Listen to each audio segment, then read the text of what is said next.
This is my grandfather Weber, L.J. Lewis Jacob was his name, and he was an attorney and judge of the Tri-County area, and he was married to Martha, and they called her Maddie, Stuart Weber.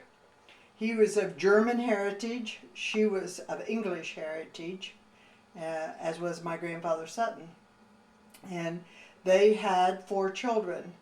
The oldest was Jim, here in the James in the sailor suit, and when he was in World War I, he was a very musical person that ended up teaching music in schools, and he was in John Philip Sousa's band.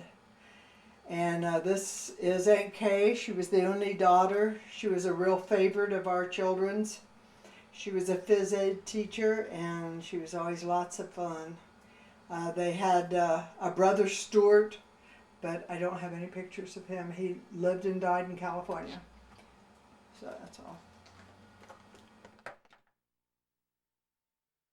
This is a picture of my mother and father's not my father, just my mother's family, Suttons. There's Dr. Sutton, Grandfather Sutton. There's Grandmother Sutton. And they had 5 girls and a son. The son, when this picture was taken, he had been killed in an automobile accident, so he wasn't in. But this is their oldest daughter, Margaret, and whom I was named after a month or so. And this is her husband, Richard, Baring Banks in England.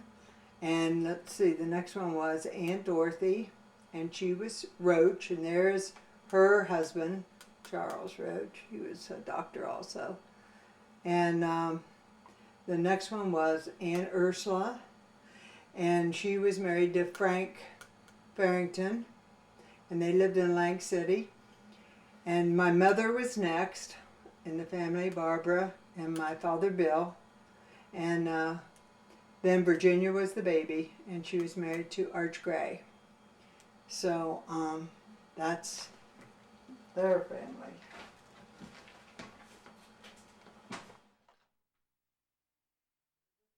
My mother and father, Barbara Claire Sutton Weber, and that's my dad, William Lewis Weber.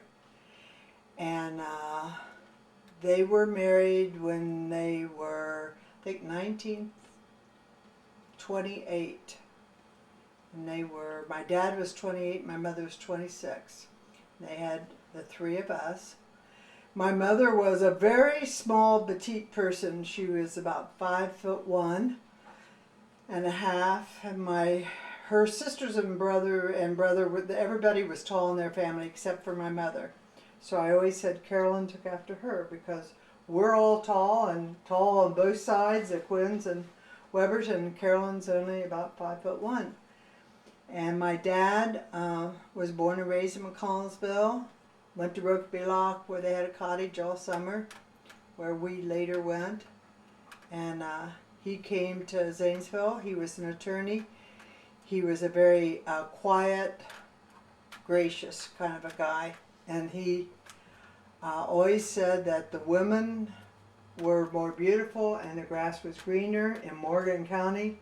But we always pointed out he married a woman from Muskingum, but that didn't ruin his story. Whatever story Pop had, he repeated that story always. One of his favorite songs was Weber the Great, the greatest guy in the state. And those 2 lines he sang many, many times for many occasions when we were growing up. So.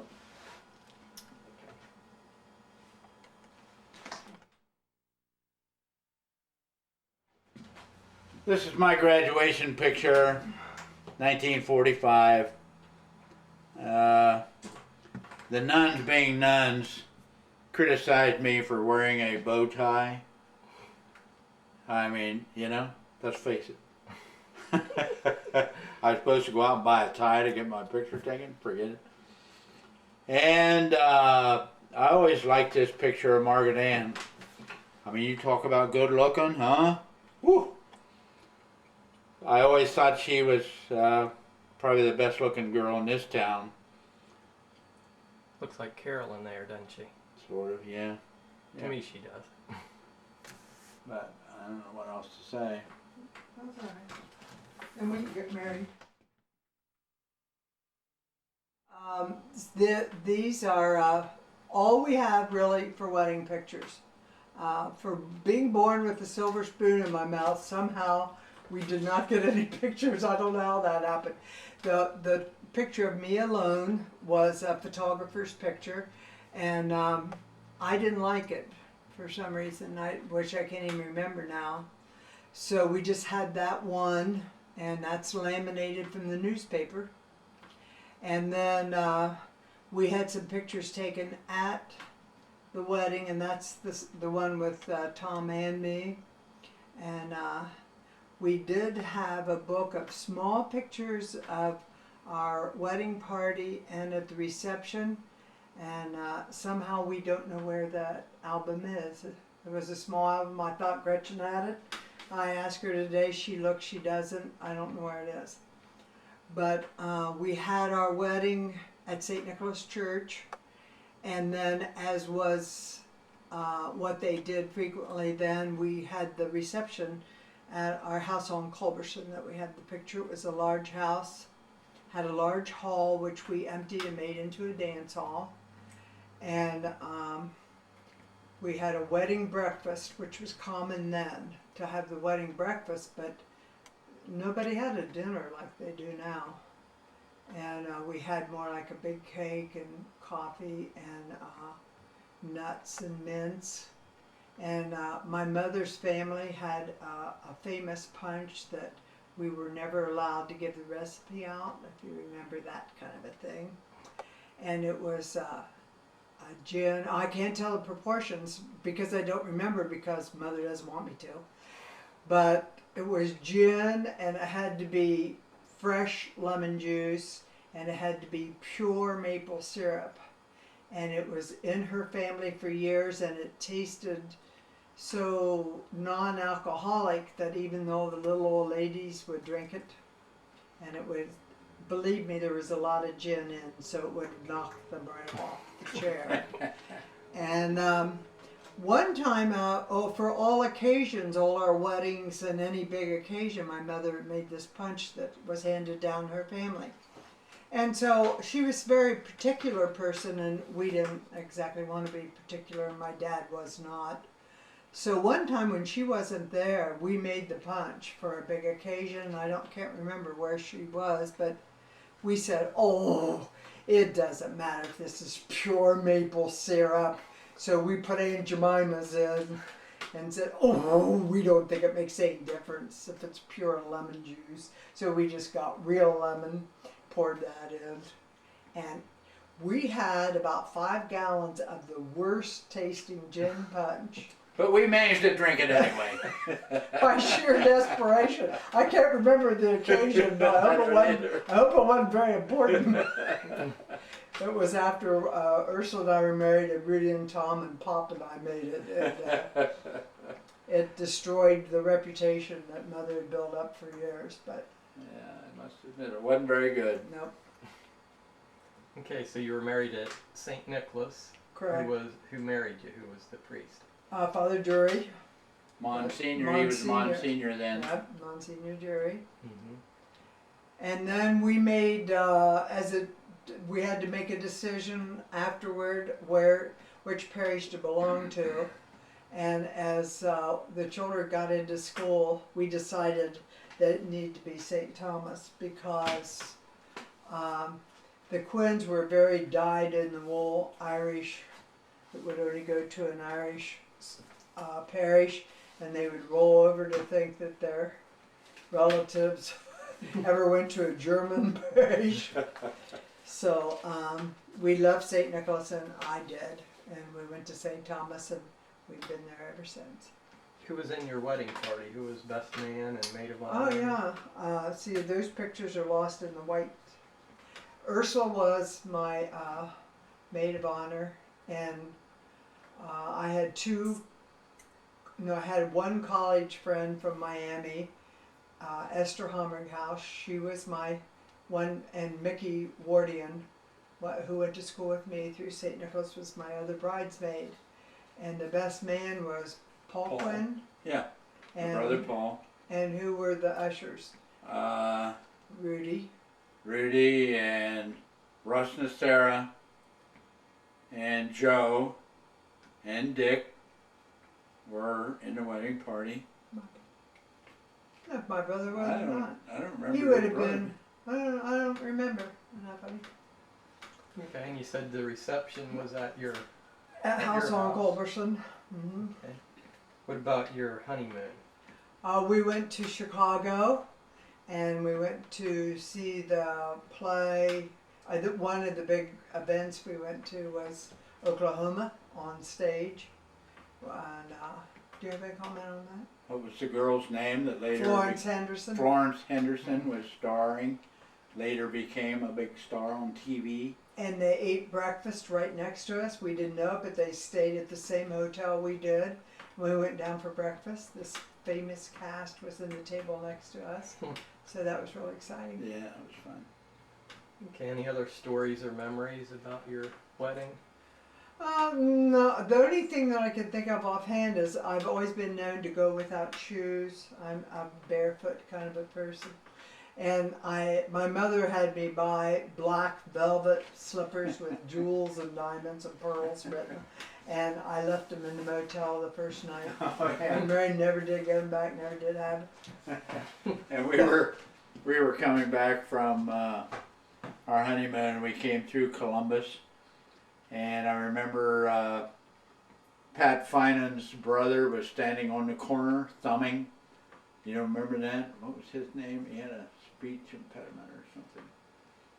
Can't remember his name now, but he got in the back. We picked him up and told him about the slippers, and he got the biggest kick out of that. I don't know why. that way, that Margaret had left her shoes Oh yeah. in the motel. And one other thing, on the way back from Chicago, we had trouble finding. We waited too late and couldn't find a motel, Oh yeah. and stayed in the worst motel you ever saw. Oh yeah. I remember the toilet was just caked with rust. You know, it wasn't really a dirty motel. No, it wasn't dirty. It was real old, and like it was rust in the water, and the shower, 2 drops came out at a time, and the bed was lumpy, and well, it was rustic. uh, Let's put it that way. not exactly highfalutin. Okay, so like you explained, you joined St. Thomas Church then. Correct. Okay.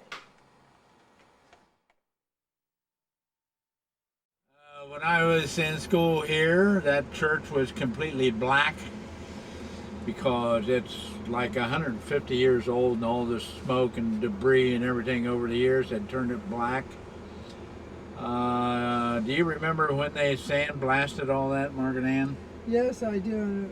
I didn't know it wasn't supposed to be black, so. I think like 20 years ago, 25, they sandblasted the whole thing, and that's why it looks like it is now. But the stained glass windows in that church are worth millions of dollars. There's quite a story about them. They were made in Belgium just before World War I began. Whoever made them had to bury them to keep them from being destroyed. After the war, they were dug up and delivered here, and they're worth a lot of money. We just recently put in the storm windows there to try to protect them a little bit. They had really gotten bad shape.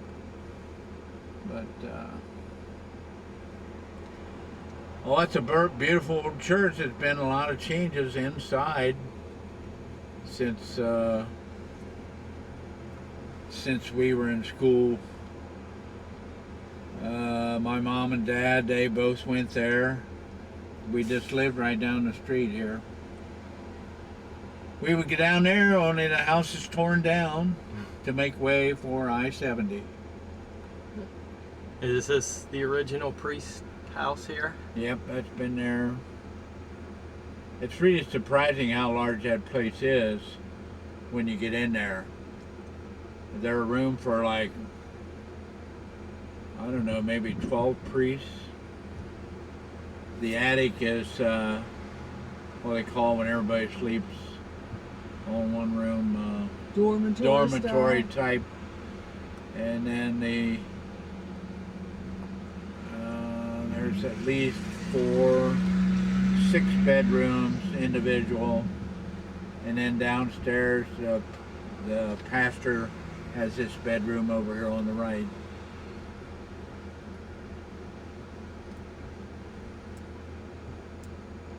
All right.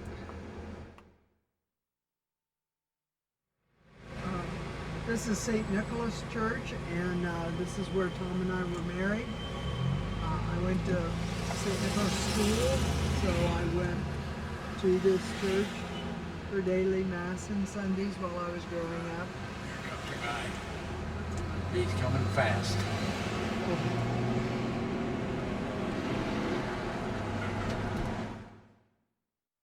Okay, so where was the first place you lived after you were married? 816 Fairmont Avenue, and it was an apartment. It was very nice, and Gretchen was born there, and we really enjoyed living there. My grandmother lived right up the street at 730 Fairmont Avenue, Grandmother Sutton, and as she was in her 80s, Ursula and Rudy moved in upstairs, and so they kind of cared for and had their own apartment up there. So we lived on the same street, and we were always good friends, so we would go up and play cards and play charades and had parties for till 4 in the morning with other friends too. I remember we always kind of laughed about grandmother.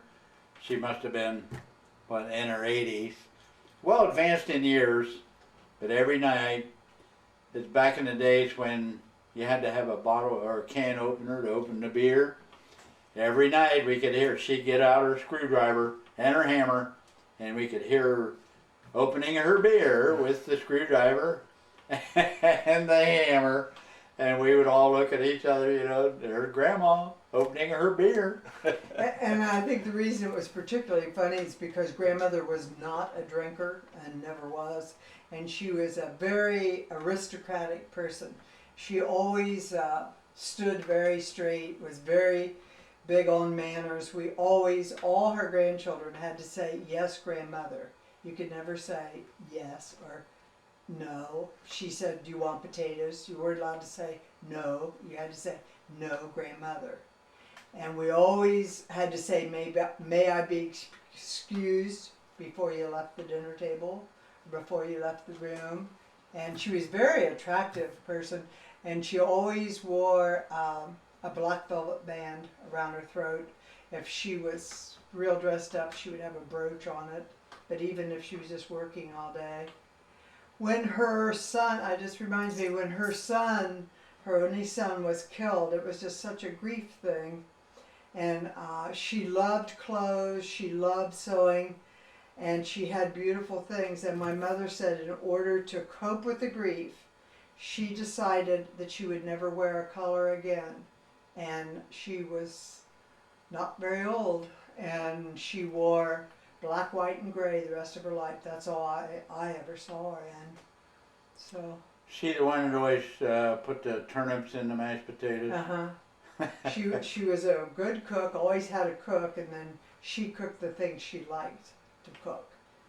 It's just like she sewed, but she always had a seamstress to do the things that she didn't like to do.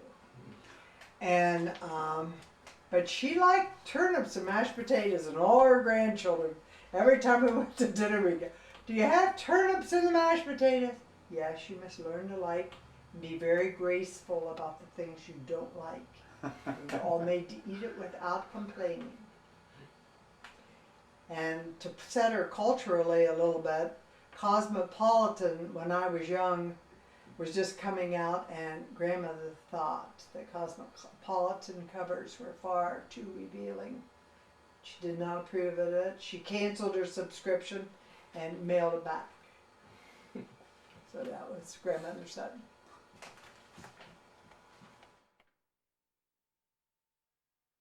So, Dad, your first job was when you were in high school, right? Right, yeah. It was mowing at St. Thomas Cemetery on Wheeling Avenue. Many people don't even know that that cemetery is there. I had a job mowing up there. I had two friends, Don Reinhardt and Angelo Rosta, and they had gotten the job up there mowing. It was all by hand. Let's see. One of them went on vacation. I think it was Reinhardt. So they needed somebody to replace him for a week. So Ange was my friend, and he asked me to cover for Reinhardt for that week. After the week was up, they decided there was enough work there for 3 people. So we worked up there, and I suppose I was 14 or something like that. Worked up there 2 or 3 years during the summer. I don't remember how much I made, but it wasn't very much. Maybe $5 a week or something like that. It wasn't very much. But it was fun. We would, Reinhardt and Rasta lived pretty close to me, and I would leave the house, walk up, pick up Ange, and we would go up and pick up Don Reinhardt, and we would walk on up to the cemetery and go to work. We had a side. We had a lot of fun. We didn't work all the time, obviously. We would stop and take a break and chat and laugh. But it was fun.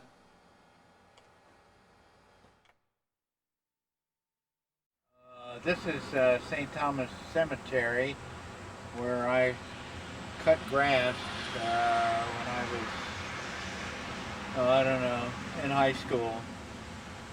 Don Reinhardt and Angelo Rosta and I cut grass here. There was no, we did it by hand with scythes. This is Greenwood Avenue right here. We walked up from where we lived. I lived on 5th Street, and Angelo lived on 6th, and Reinhardt lived up, I can't remember now, around where all those new restaurants are on wherever they are. Underwood? Underwood, yeah. So we would meet and walk up here, and we had a good time. We would talk and laugh and work. I think we got a dime an hour or something like that.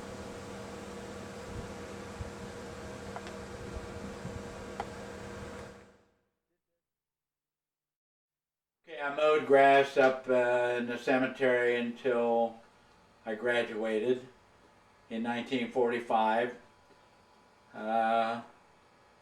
Went down, joined the Navy, and spent a year in the Navy, got home, and got a job at Armco.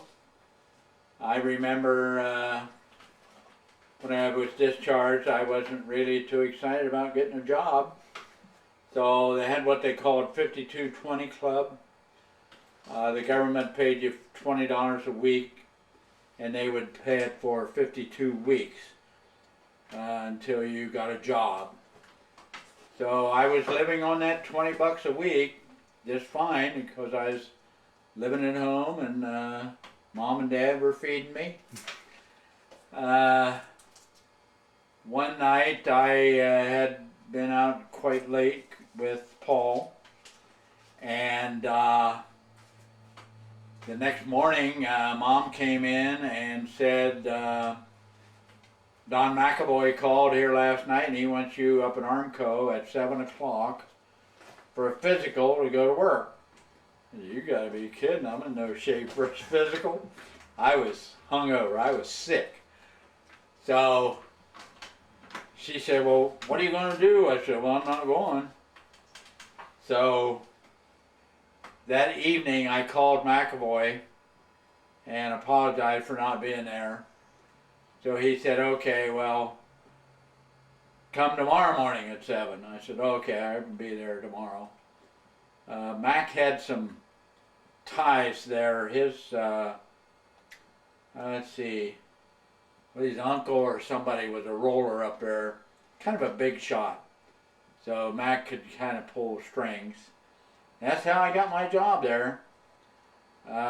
It worked out pretty well because if I had gone the first time, I would have ended up on the pickler, which I did end up there later on, and that was a terrible job. I remember my first day on the pickler, I said to this guy, I said, wow, this is horrible. You had to, pickling was when they dipped the sheets in acid, and you had to breathe all those fumes, and I mean, it was a terrible job, I thought. And I said to this guy, this is a terrible job. I said, breathe all these fumes? Wow. He said, oh, that won't hurt you. And he smiled, he didn't have a tooth in his head.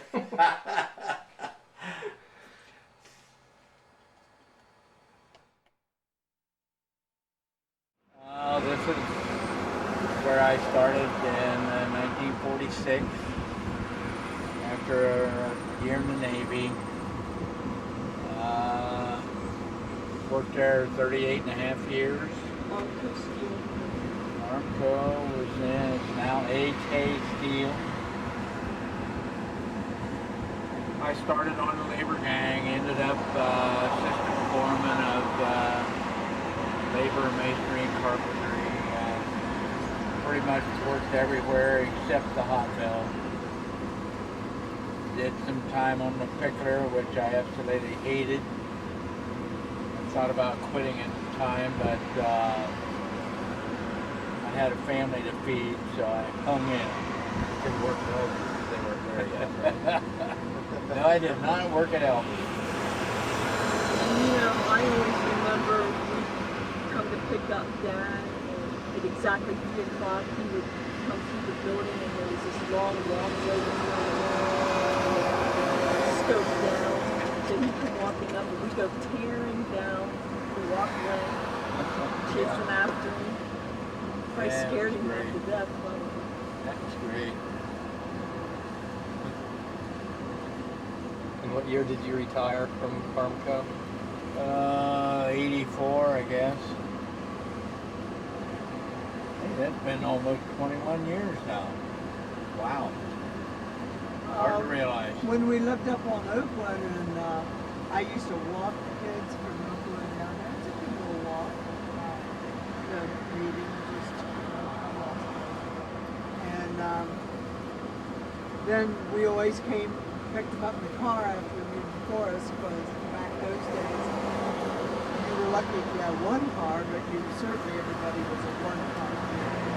So I would keep the car, take them to work, and take the kids to school, the work buses, and pick them up at 3, and then mother and pick Tom up at 3. So they got down certainly a year about 3. He retired. If I got in the car and not have some money, I'd be glad that. I actually did just wasn't thinking